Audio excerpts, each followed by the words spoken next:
তুমি কি জানো উম্মত, আমি 23টা বছর টানা তোর জন্য কেঁদেছিলাম উম্মত। আমি এমন কাঁদা কাঁদছি রে উম্মত তোদের জন্য।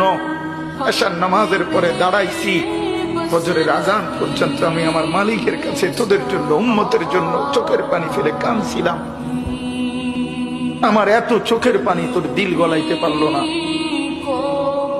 আমি তায়েফের পাথরের আঘাতে আমার পিঠটা চালনির মতো ছিদ্র ছিদ্র হয়ে গেছে রক্তে।